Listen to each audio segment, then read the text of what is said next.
பழனி மலை மாலையில் ஒரு மர்ம ஒலி கேட்கிறது. அது எது?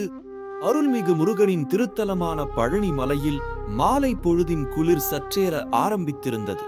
அன்றைய தினம் ஒரு பக்தன் மலையேறத் தொடங்கினார்.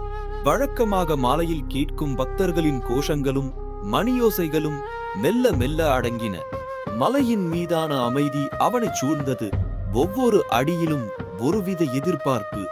திடீரென எங்கிருந்தோ ஒரு மெல்லிய ஆனால் தெளிவான நாத ஒலி கேட்டது. அது வீணையின் நாதமா அல்லது புல்லாங்குழலின் இசையா என்று பிரித்தறிய முடியாத ஓர் தெய்வீக சப்தம். ஆச்சரியம் மேலோங்க யாத்திரிகன் ஒலியின் திசையை தேடினான். ஆனால் அது எங்கும் இல்லை. ஆனால் எங்கும் நிறைந்து இருந்தது. சுவர்களில் பட்டு எதிரொலிப்பது போல் அல்லாமல் அது மலை முழுவதும் பரவியிருந்தது. அந்த இசை மெல்ல மெல்ல உச்சத்தை அடைந்து பக்தனின் மனதை முழுமையாக நிறைத்தது. ஒரு சில நிமிடங்கள் தொடர்ந்து பின் மெதுவாக அடங்கியது. மீண்டும் இரவு அமைதி மலையைச் சூழ்ந்தது. எவருடனும் சொல்ல முடியாத, யாருக்கும் விளக்க முடியாத ஓர் அமானுஷ்ய அனுபவம் அது. முருகனின் அருள் தன் உள்ளத்தில் நிறைந்து தனக்கு மட்டுமே ஒரு ரகசிய தரிசனம் கிடைத்ததாய் உணர்ந்தான்.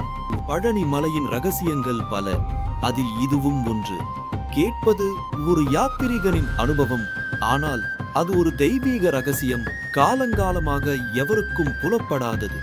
இன்னும் ஒன்று, பழனி மலைக்கு அருகில் மறைந்துள்ள அந்த மர்மநாத ஒலியின் உண்மையை கண்டுபிடிக்க தயாரா?